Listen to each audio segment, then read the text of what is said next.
glory days at the stick. From who's got it better than us to brick by brick. It's always the 49ers way, from off-season to game day. Yeah, we talk back. It's the 49ers Cutback.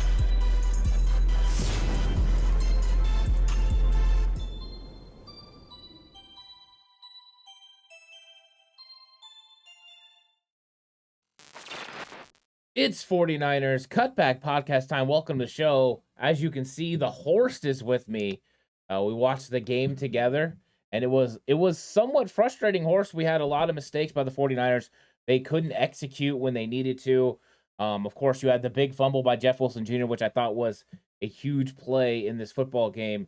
It was not a great performance from the 49ers, and now they're going to have to rebound because the Kansas City Chiefs are going to be coming to town next week. Yeah, it was not the best performance they could have had today. It's unfortunate, but they made quite a few mistakes, shot themselves in the foot quite a bit. As AJ just eloquently put, we got in our own way offensively, and I agree. Also, they're missing their entire starting defensive line. They're missing a starting corner. Verrett's not back yet. Oh, yeah, Ward went out. Ward went down, that's right. They're missing both starting corners. It was just a difficult day at the office. It felt like every time they got momentum going, either the 49ers would drop a pass or, the big play would get called back by the officials. Just a very, very difficult performance to watch. But I guess hats off to Atlanta. They outplayed them today. Yeah, and Ronald is saying injuries are too much on defense right now. Most of those guys are coming back this season. It's not over. We're still going to be first in the West. That is absolutely true. They're going to be first in the West, 3-3. The game against Kansas City, you're hoping to win. I don't know how healthy the 49ers are going to be going into that. I think that one's going to be interesting, but I think the Rams is the game that you need to win, because if you keep winning in your division, you have a good chance of going to the playoffs. I think that's the key. But the 49ers are going to have to rebound from this. They're going to have to get better. Joel talking about the penalties. Those played into it as well. But the 49ers made, a key turnover. Jeff Wilson Jr.'s, scoop and score was huge in this game that spotted, Atlanta that extra 7 points. They had a really good drive. We got to give a credit to Atlanta. They executed their game plan. Arthur Smith got the run game going. They kept putting it on the 49ers and making it tough. And they kept that defense on the field. And when the 49ers couldn't string together drives early on in this game, it put the defense out there too long. And when you don't have that depth, it really started showing. So I think the 49ers definitely had key injuries, but I got to give credit to Atlanta because they stuck to their game plan. They did a really good job and overall executed at a high level. And so they won. And Tommy Huxley says drop passes. I'm with you, Tommy. The drop passes were huge. Ray McLeod with a big drop. And of course, Charlie Warner with the big one. And then the penalty on Brendel, I'm not even sure that's a holding penalty where he got the ball deep down. He just got ran over. Yeah, that was interesting. But I get what everyone is saying in chat. It's a frustrating game. You don't want to lose those games like that. You're hoping that the 49ers would show out. But the one thing I will say, and I got to give credit to the team, they never stopped competing till the very end. The defense got out there and got a stop on that on that last drive. They could have easily said, you know what, we can't come back from 2 scores. But they at least had that going. I thought that was a good sign that, hey, this team's not done. 3-3 is not where you want to be right now. No. But it's not the end of the world either. There's a lot of season left. Yeah, definitely. They still have, 11 games left in the season. They're still sitting in first place. The sky is not falling on the season.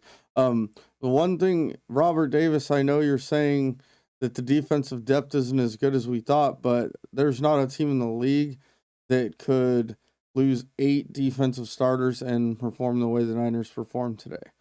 It's not like they got ran out of the building. They only gave up 21 defensive points. Yeah, it's two more points in their worst performance of the season, which was 19 against Chicago. You're right. I mean, the offense gave 7 points away on that fumble. So I thought you're right, Horst. The defense I thought did pretty good considering. You don't have no Bosa, no Armstead, no Kinlaw. You have no Azeez Al-Shire. You have no Emmanuel Mosley. For the first series, you have no Talanoa Hufanga after the first play. You got George Odom in there, rolling with Tayshaun Gibson. Overall, at some point, right, it kind of catches up to you a little bit. So I think that the 49ers, they at least played tough against an Atlanta team that pushed Tampa Bay to the brink last week. Yeah, Atlanta's not a bad team. No, they've actually, every single game, their biggest margin of loss was 6 points this year. They've played everyone tough, including the Rams and everything. So I just think it's something that, the 49ers just got to keep working. The other thing I see, someone commenting that it's the offense not pushing the ball downfield. I thought they pushed the ball downfield as much as they have all year today. He had several nice deep balls. There was the one, it was a 50-50 ball. He gave Ayuk his chance to make the play. Not blaming Ayuk. It would have been a fantastic play. We didn't make it. He got the one 25, 30-yard ball down the sideline to Ayuk again. They call it back on the weak holding call. He got the ball down the field, down the seam to Warner, drop. He got the ball down the field on the post route to Ray McLeod, drop. I mean, I thought they actually took several shots offensively. I mean, Jim, to be honest, the first pick that was just them trying to make a big play with no time on the clock. The second pick was a bad throw. I thought the defender got there a little early, but I'm more of a fan of the refs letting him play, so I'm not against it. But that was really the only time I thought he made a bad throw. The other one that was dropped too by Rashaan Evans, that could have been an interception as well. But yeah, I think Jimmy Garoppolo took shots down the field. It didn't work out, for the 49ers in the long run. They weren't able to complete those. Some of them maybe were a little underthrown. The one to Brandon Ayuk, I thought down the field was a little underthrown.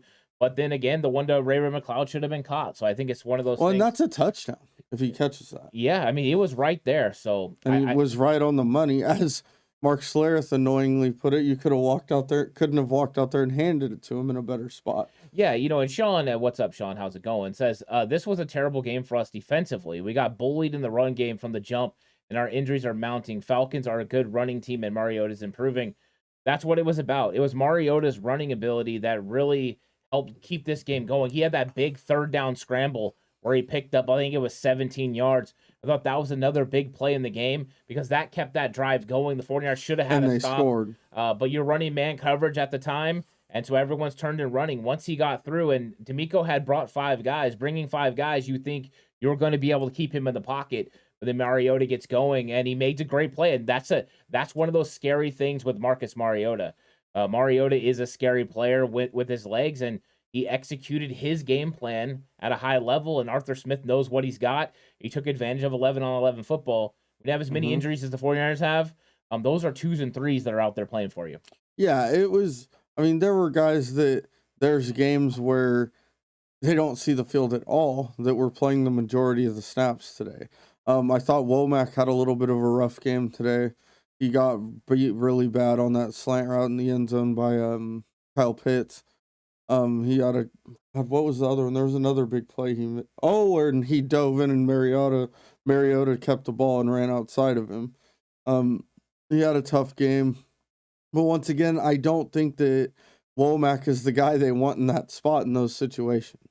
But they were forced into it by lack of guys today. Yeah.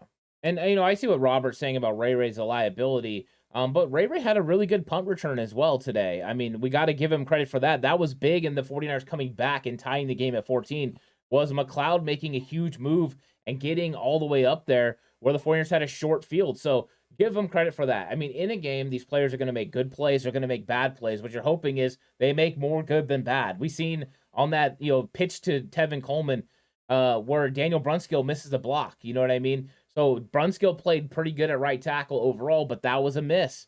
And, that's unfortunate. But once again, you're getting to, your 4th-string offensive line in some situations. I mean, Blake Hance came in the game for a while. Yeah. It was interesting. Trust me, I had to ask him, who is that? When Blake Hance came in the game. Yeah, when Blake Hance comes in, right? And, San Francisco, what's up, John? How's it going? Said, I really, really hate playing the Falcons. They seem to always have our number at the most inopportune time.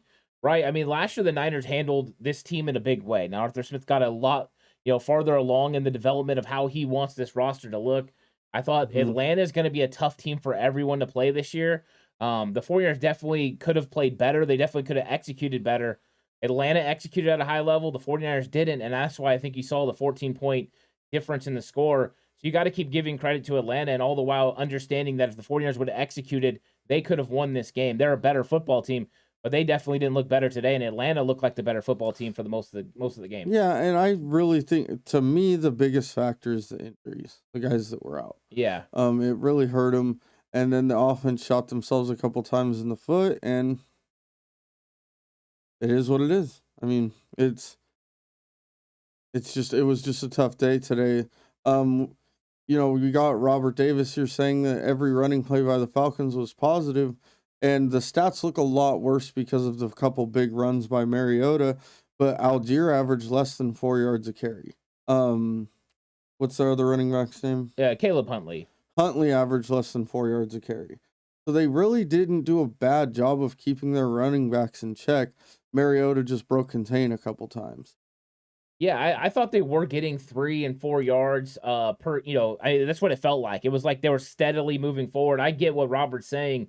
But I mean, even when they weren't, Horse, Mark Schlereth was going to let you know that they didn't get any gain, but it was a positive play. It was hilarious the one time that they got a jump cut, and all of a sudden he was like, "Oh, what a play!" and he got no yards on the play. It was interesting, but that's how it felt, and that's the risk you run when you're playing a running football team like this.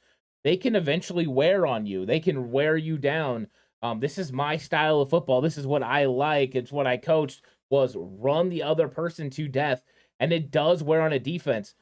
I thought the defense continued to battle the whole time, though. So that's the one thing. Their will was never broken. They just weren't able to execute. You saw on the one drive, I believe it was the one that put the Falcons up 21. Fred went the wrong way. Hufanga the one time blitzed and missed around the outside. They were trying to make things happen, and they just weren't able to execute. They were trying to find a way to get something to happen, and that's frustrating for them. I guarantee this would have been a different outcome with all your team, but you don't have all your team. You can't make that excuse. You got to go out there and execute. And they weren't able to do it with the parts they had today. Yeah, definitely, and they still had every opportunity to win the game. Like you said, execution was lacking. It was on both sides of the football, a little more on offense than defense. Just lack, they could never string, a couple of good plays together. The couple bad calls didn't help the situation.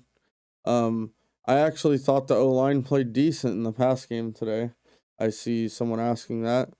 I thought they played decent. Yeah, I thought overall the line held up. Jalen Moore, once again, I thought did pretty good. I thought Jimmy Garoppolo moved around the pocket pretty well, found spots to get out and make some plays. Overall pocket awareness was one of the better ones for Jimmy Garoppolo. I think it's like David Campbell said, being a 49ers fan right now, it's about the adventure. I think there's an adventure with these teams. Jay Ellie saying replace Brendel and Spence. Yeah, what are your options at defensive tackle? I think that is he talking about Spencer Burford or Akeem Spence? Oh, that's a good question. Are you talking about Spencer Burford or Brendel? The question is, if you replace Brendel, who are you replacing him with? The 49ers don't exactly have a lot of options. With Mike McGlinchey going down with the calf, Daniel Brunskill was playing right tackle. That means he's not available to play center. You don't really want Blake Hance playing center. So you don't really have any options. I mean, that's just kind of where you're at right now. Yeah, first of all, the same guy would replace both guys. Oh, he is talking about Akeem. Oh, okay, Akeem Spence. Yeah, I don't know how much we're going to see. I think T.Y. McGill will probably get some of those reps, but I'm sure he wasn't ready. He didn't understand the scheme yet. He just got signed. 49ers might have to go out and get somebody else as well. Dawkinson. Yeah, because they might need to get him. I mean, that's the thing. We know now Kinlaw's going to be out for at least 4 weeks. They might have to go get a guy like Ndamukong Suh.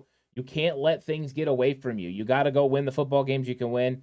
Hopefully Bosa's not that far away, but we'll see. I think it's pivotal for these guys to come back against the Rams. That's the biggest game we got. I know everyone's going to look at Kansas City because the rematch of the Super Bowl, but that's AFC. That's not a divisional matchup. That's not anything you have to worry about overall. I mean, your overall record will suffer from it, but I think that's what you need.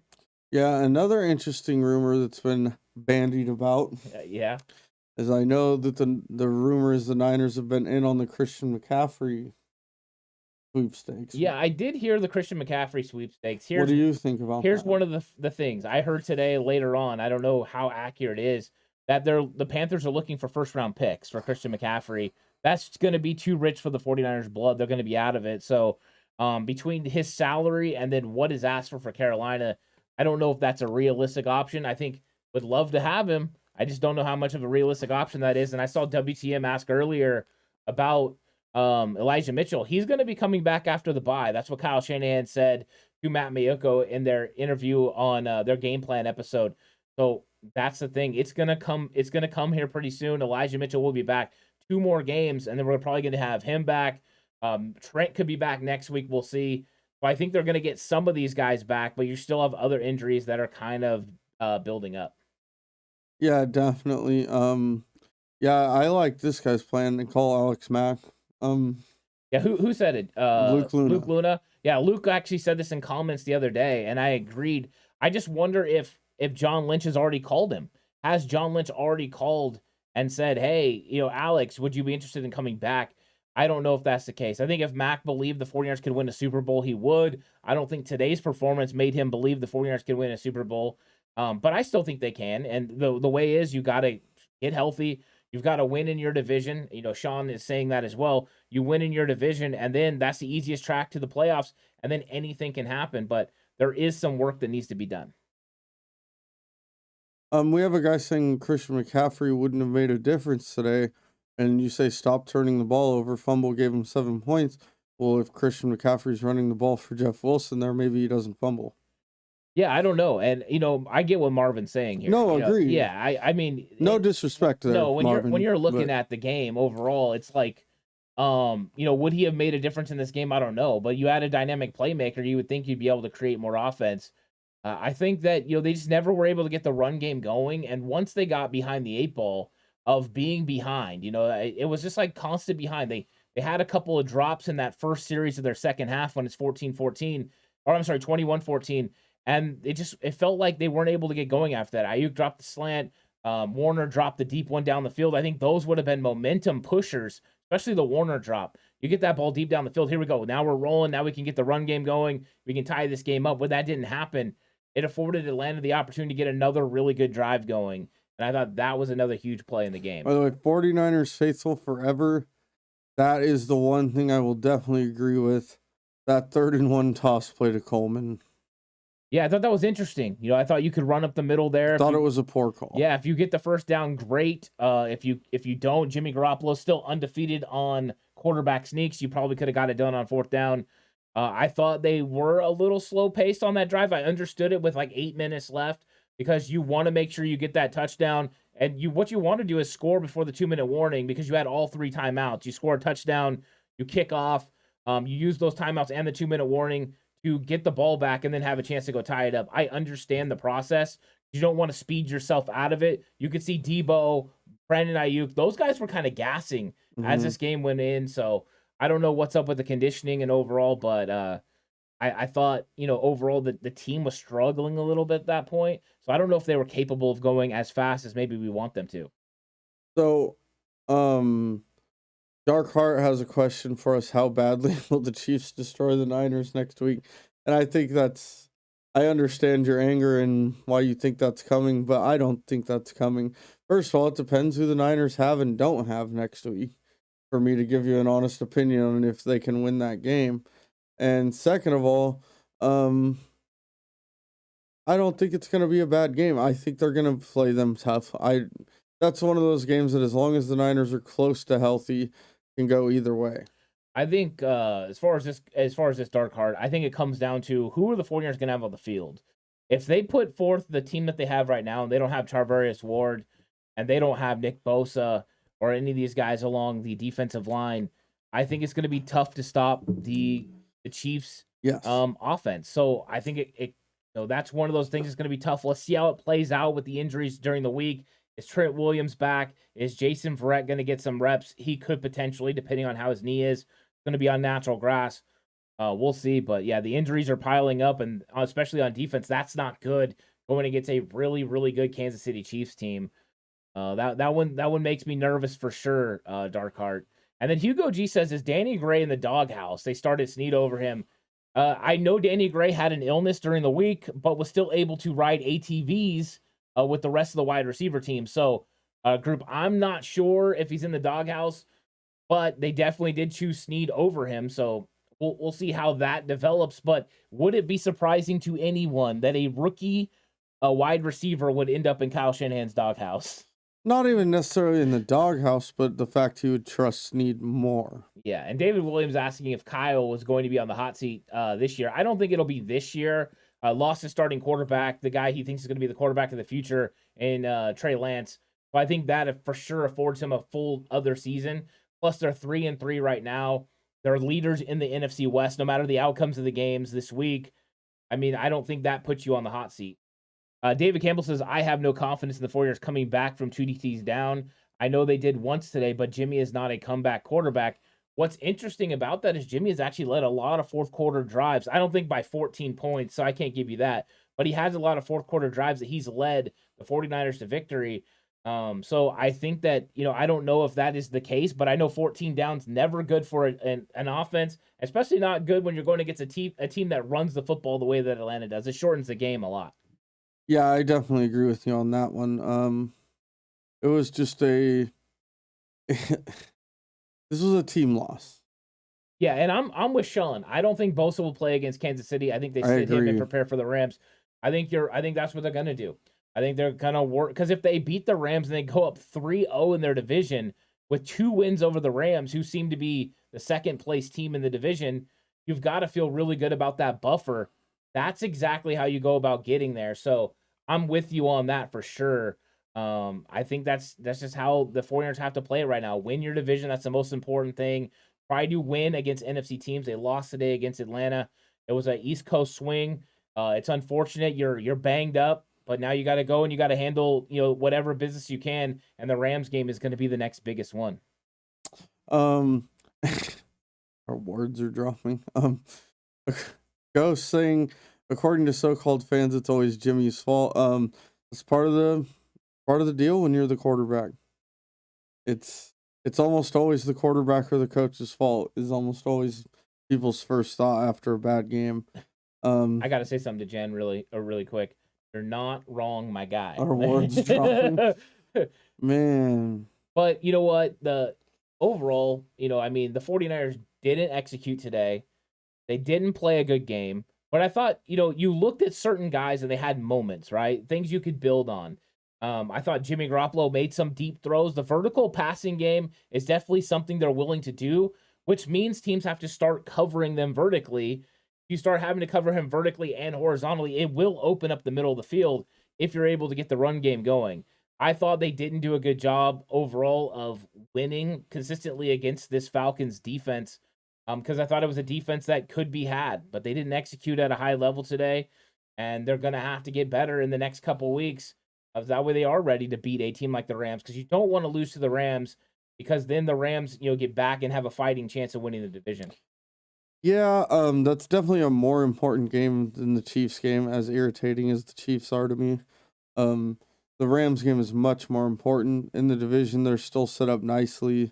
Luckily, everyone else in the division is not playing that great at the moment either. And the Niners are the kind of team that all they have to do is get in the dance. Yeah, and this is Brad Jones says, one good news about all the injuries we are getting. Only one is season ending in Mosley. We're a predominant second half of the season team. And after the bye, get healthy and get back to the second half of the season. One thing I thought was extremely interesting from Kyle Shanahan when he was talking to Matt Mayoko was he said they showed film of the 49ers last year from the December 11th matchup, the practices against the Atlanta Falcons, and then showed them one of this week, and about how much more intense, how much better they were, and talking about that's the point we're trying to get to. We're trying to get there. I thought that was very interesting that they're already noticing, hey, we're not at that level yet. I saw Trent Williams talking about how they're trying to match that intensity they got into the playoffs last year. They haven't done that yet. Because the team's still growing and transitioning, but the injuries are definitely a hamper on them right now, and lack of execution. That's usually ways to lose games in the NFL. I think that's ways to lose games at any level of football. Yeah, pretty much. And what is up? Shooter re-ups his membership. Thanks so much, Shooter. Horace, go ahead and read Shooter's question. Shooter said, "What's up, Sean? Where's his question?" Right there, in the green. Oh, I'm sorry. Is the NFC West the new NFC East? I'm assuming by that comment you mean something to the effect of how poor the NFC East has been the last couple of years. Past, yeah. No, I don't believe so, because to me, when you saw those NFC East teams in the playoffs, you were laughing at them. You weren't expecting them to win a game. I don't think any team that wins their division or makes a wild card wants to see the Niners or the Rams in the first round of the playoffs. Marvin says Jets beat Green Bay. Tampa Bay lost.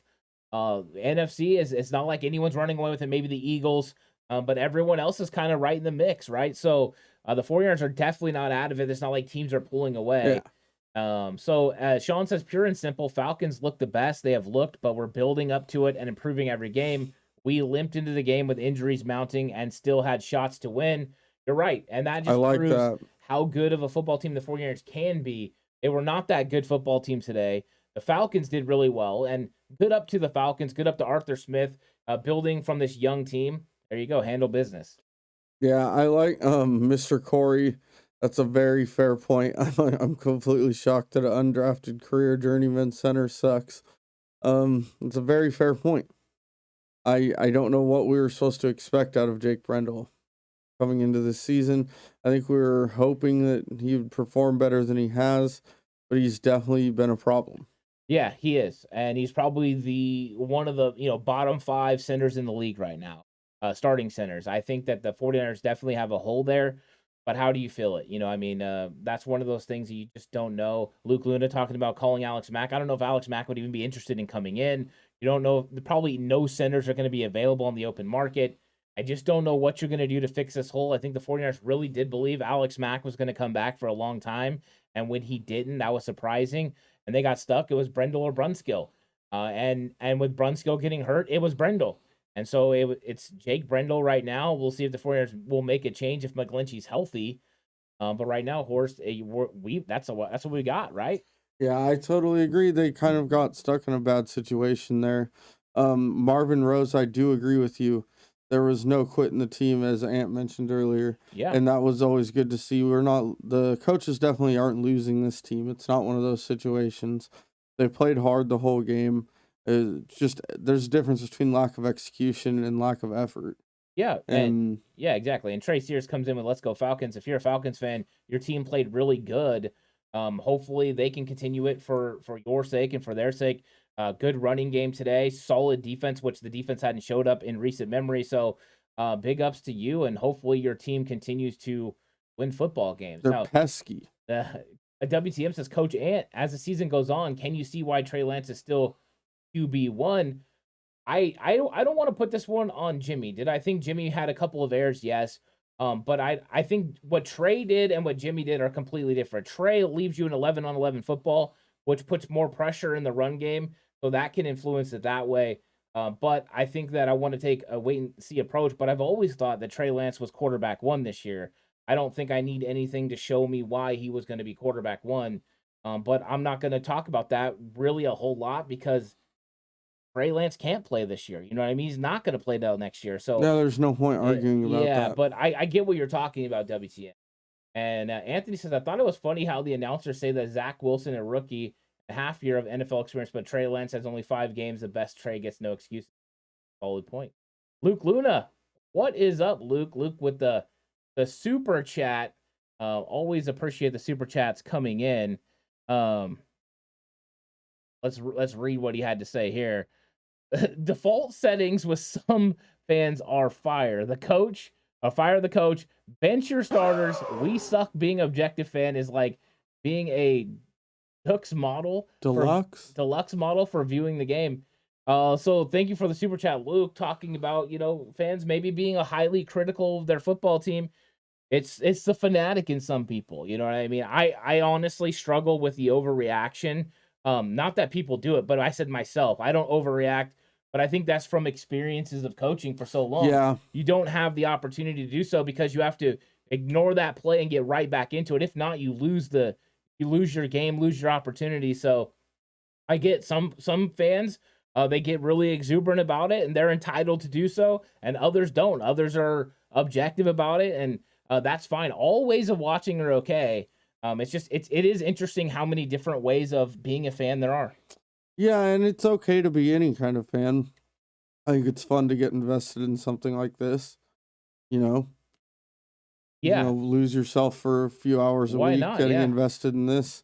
There's nothing wrong with people that get that excited about football or that excited to watch the Niners play or their Falcons or whatever team you like.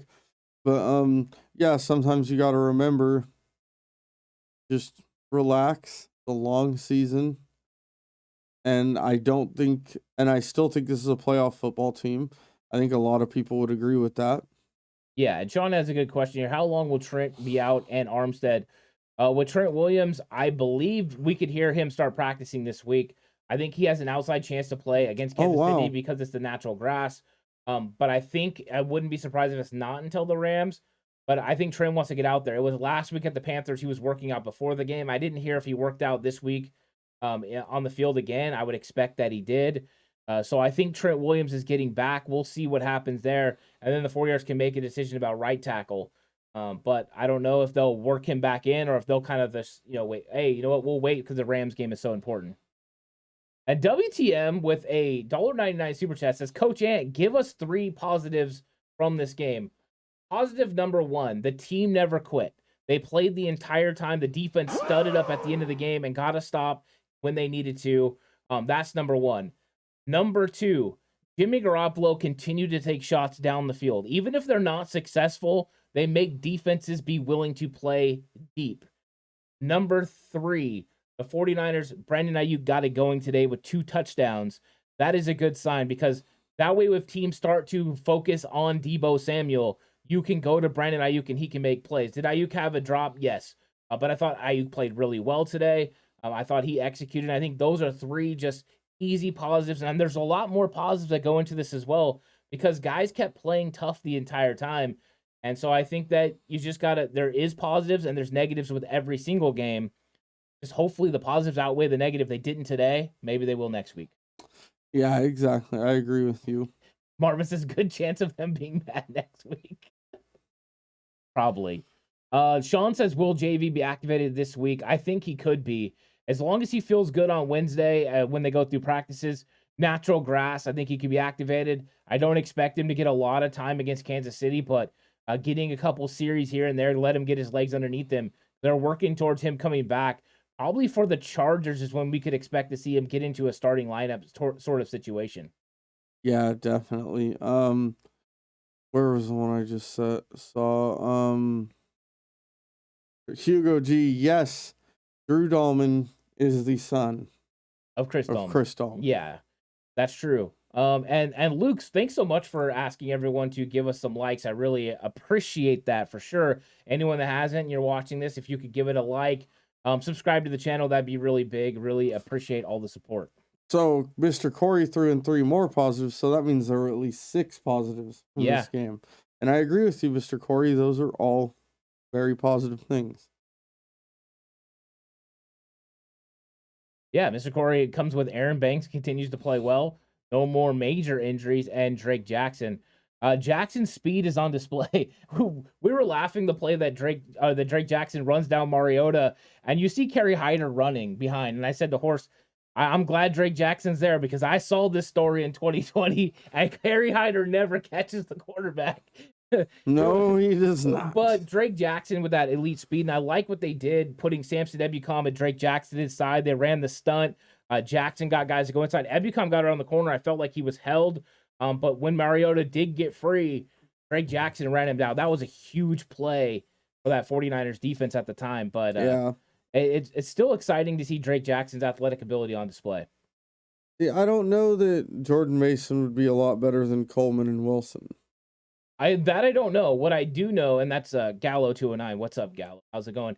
What I don't know what is with Jordan Mason. He got the 1 carry for 7 yards, but even today, TDP just came back from injury, and it was TDP that was out on the field getting offensive snaps, not Jordan Mason. Kyle Shanahan is not comfortable with Jordan Mason playing, especially on 3rd down, but out there without the ball in his hands for whatever reason. So I don't know exactly why, but that's where we're at. And Brad Jones says apparently JV had knee soreness during the week, so I don't expect him to Chargers. Yeah, I think the knee soreness was from them practicing on turf. I think this is kind of what they're expecting, but they're going to get him on grass. That's why it's a good week, because it's on natural grass. If you wait for LA or for the other LA game, it'll be on turf. Let him go out there, even if it's for a couple series and test it out on grass. I think this is the best situation to find out where he actually is. If not, then you're gonna run the risk of just keep pushing this down the line. You're always gonna find a turf field until after the Chargers game. So that's kind of where we're at with it. Marvin says, Ant, don't you think Kinlaw's days with the Niners are numbered? I don't know what his status is with the knee. I know that he's got fluid on the knee. We'll see what happens if he's able to come back or not. But I think if he stays on the injured reserve for the rest of the season, it's starting to feel kind of Jalen Hurtish, which I hate to say because Kinlaw has produced in games. But one of those guys that just can't seem to get healthy. So then we'll see where we're at. Luke Luna, I know you're asking if we should play Kinlaw next game. They actually put him on IR this week, so he's got to miss at least 3 more games. Yeah. After this one, so they cannot play him next week. Or it's 3 more weeks, so that's including the bye. He's going to miss 2 more games for sure. Yeah, Kinlaw could come back after the bye, so he's not able to play. Eric Armstead stayed in Santa Clara and got treatment the entire 2 weeks. Mm-hmm. He potentially could come back, but I think it's going to be Rams. I think that's when they're looking. Let's get everyone back for the Rams, because if you bring guys back from injury against the Rams, then they have a bye week to recover before the Chargers. So it's kind of a good time to have guys come back as well. Sean says, how is the Panthers center? Who worth a look at? I don't know who their center is. I'd have to look into that. No. Mr. Corey's asking about Christian McCaffrey. We'd love it, except for the fact that it's probably going to cost at least a first-round pick, and I've heard multiple first-round picks, plus his salary on top of that. I just don't think they are going to do that. Luce's Ant, like I've said numerous times, Jimmy G is good enough to overcome any shortcomings the team can have on a weekly basis. Sure, the D wasn't great, but Jimmy G is never able to elevate his game. Plain truth. I mean, Jimmy G, I thought played pretty good. I don't think Charlie Warner really helped Jimmy Garoppolo out. I mean, I'm not going to sit here and defend Jimmy Garoppolo. I thought Jimmy Garoppolo didn't have a great game. I didn't think he had a bad game. I thought he had a good game. I don't think it should be his responsibility for elevating a team. There's about 5 quarterbacks in this league that can elevate a team to win a game, and Jimmy G's not one of those guys. But those 5 elite guys, they're rare. You know what I mean? And so I just think sometimes it's one of those things where we're expecting Jimmy G to be more than he is. He's a middle-of-the-road quarterback in this league, and that's usually enough to win. But it's not to come back from 14-point deficit, but how many quarterbacks can come back from 14 in this league? Yeah, there's not a lot. There's not a whole lot that can throw the team on their back and win games. Hugo G, that's a good question. There is both a short-term IR and a long-term IR. There's no longer they designate it? Yeah, there's no longer. There's an IR, and then there's like a season-ending IR, but it's not really a short-term. They just kind of made it one, but you can bring guys back. And WTM with the $1.99 super chat. Thank you so much, WTM. Yes. Really appreciate it. What grade do you give Fred Warner this season?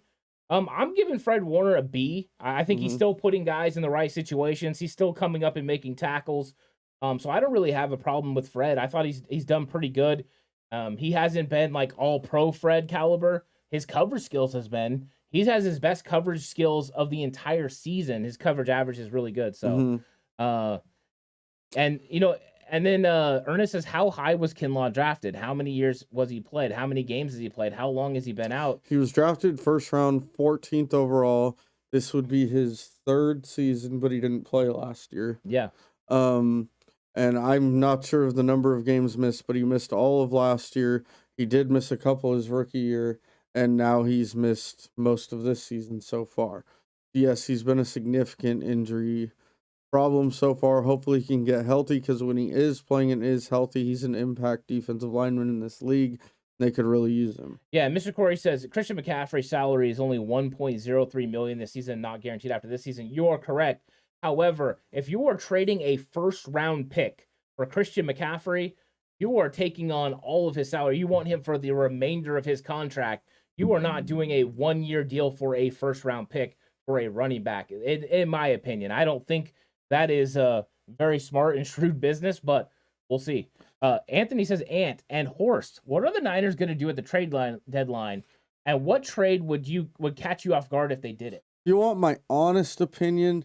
If they made any big trade, it would catch me off guard. They're pretty rare in football. I could see them trading for either a D lineman or an interior O lineman. I think because it's coming up in a couple of weeks, if Jason Verrett is not going to be healthy, if you're not going to get JV back, you could see the 49ers go after a corner. I think if somebody becomes available that would fit next to Mooney Ward, I think you have to pounce on that. Mm-hmm. I think there could be signings as well, like a defensive tackle. They might need to bring somebody in. There's big names out there, big fish, big whale, like Ndamukong Suh. You might need to do that. I just don't know who else is going to be available, but if the 49ers need it out there, they'll go do it. That's one thing they've showed for sure. Yeah, definitely. I don't think he would hesitate to do it. Yeah, and Kenneth is talking about Solomon Thomas at least played. I think, we're talking about Kinlaw not playing and not, being able to contribute to this team. You're right. Solomon Thomas was more durable. But Solomon Thomas didn't have any injury concerns. And that's one thing. He missed a whole year with a torn ACL. No, he did, but coming out of college, he didn't have injury concerns. With Javon Kinlaw, and that's something me and Lou are having the conversation about. But if you don't draft guys who have injury concerns, you don't have Nick Bosa on your team. You don't have Brandon Ayuk on your team. You don't have Deebo Samuel on your team. Sometimes you have to take those chances, and sometimes they work out, and sometimes they don't. Yeah, and I mean, a lot. You can remember a guy like Marcus Lattimore, who, let's be honest, if we would have gotten the healthy version of Marcus Lattimore, you're talking an 8 to 10 year starter in the league. Yeah. Unfortunately, his knee never came back. They take the risk on a guy like Deebo Samuel, who's banged up his whole college career, and he's turned into an all-pro. I mean, it just happens. It goes both ways. And Lou says, why is there always an excuse for him? I hope you guys give Trey the same kind of pass when he returns. I didn't make excuses for Jimmy Garoppolo. I told you before, I'm just observant. I call it right down the middle. If Jimmy makes good plays, Jimmy makes bad plays. When Trey was playing, Trey makes good plays, Trey makes bad plays. I just don't go all the way one way or the other. And I'm never going to go there with you. So if you're looking for that from me, you're probably not going to get it, because I'm just going to say Jimmy made good throws today. Jimmy made bad throws. Did Jimmy underthrow Brandon Ayuk on the deep pass? Yes. Did Jimmy throw a pass to Rashaan Evans that could have been intercepted? Yes. Did Jimmy make a great throw to Brandon Ayuk down the sideline that was negated by Brindle? Yes. All these things can be true. It doesn't have to be one way or the other. They're not excuses. It's just realism. It's what happened. And I think that's what we got to remember. These things actually happened. We do have a $1.99 super chat from WTM. Thank you so much. WTM's killing it with the super chat. He's the man today. What grade do you give D'Amico today? I thought D'Amico did a pretty good job. Considering what he had to work with, I give him an A. Yeah, I think so. I think that's one of the things that it's hard for him. It's frustrating not to be able to stop the run. Then you go to man coverage, and all of a sudden, Mariota beats him. But I thought you had to try to mix it up, so I wasn't going to hate on it. D'Amico continues to do a good job. I thought today, though, he just didn't have enough parts to pull his magic like he normally does. So I'm with you. And Anthony Colbert, that's another great example of taking a guy in Frank Gore with a serious injury history and ends up being a Hall of Fame level player. Yeah, and Gallo209 says, thanks for answering my question. Watching you guys from Mexico. Great work, guys. Thanks so much for watching. Really appreciate it. Always great. And from Mexico, too. So, Gallo209, are you originally from the Stockton area? I know the 209, right, makes you think Lodi, Stockton. Let us know about that. That's interesting for sure. Kenneth says, how many games has Kinlaw missed? Solomon did play way more. Hey, I have no problems with Solomon Thomas.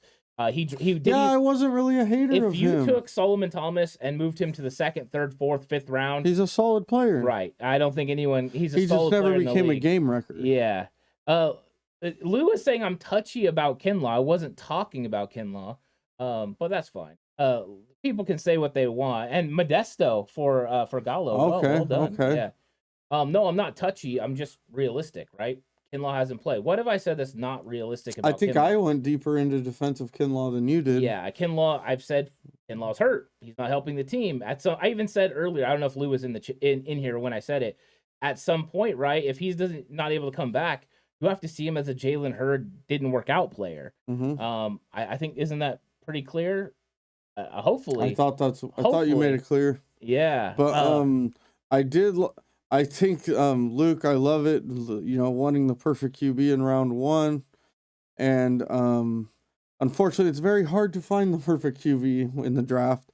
Luke Luna, I do agree. We definitely need to give Mahomes the Stockton slap next week. Shout out Nate Diaz. Yeah. And I do love this from Tommy. We haven't played a good team yet. The question is there any good teams in the NFC? there's not many, right? I mean, if you think about it, the teams that are on top, besides Philly, they're not going to play Philly. Maybe Dallas. I mean, Dallas is pretty good. Are the Giants for real? How many really good teams are there in the NFC? I think the really, really good football teams are over in the AFC. Yeah, it's interesting. It's interesting. The UFC or the UFC, the NFC. He's got my mind on Nate Diaz over here. He gave Horse a Stockton slap. Now Horse. Yeah. Off So target. the NFC does not have a lot of great teams in it right now. There's a lot of good teams. Yeah. We got another. Super chat from Super WTN. chat. My thoughts on Drake Jackson is that he's kind of been a home run as a second round pick so far. He's definitely trending the correct way. He's still got things to work on. He could still be better against the run. He could definitely do to add some strength and size. But right now, his athleticism and his getting after the quarterback, he's been a really good part of the team. Yeah, and Hugo says, is T.Y. McGill the preseason stud from the Vikings? Yes, definitely. T.Y. McGill is a solid pickup for the 49ers. Let's see what he does. And Tommy's not happy about, that was terrible. Oh, man, why you got to bring that up? Tommy, I went crazy when Raleek Brown's 209, shout out 209 Raleek Brown, almost got it to the midfield, and they called that holding call. I almost lost it. That was so frustrating. Oh, no boom from the Rams, just got carted off the field. That's unfortunate. I hate to see those injuries. That's terrible. But guys, you know what? This has been a great one. We're going to go ahead and log off. We actually have something to go to right now. We hung out as long as we could. But thank you guys so much for coming on. It was a great chat. Really enjoyed it. Looking forward to all the content during the week. But thanks everyone for coming through. You guys are the best. We'll catch you on the next one. To stay safe and remember, the right way is always the 49er way. Thank you.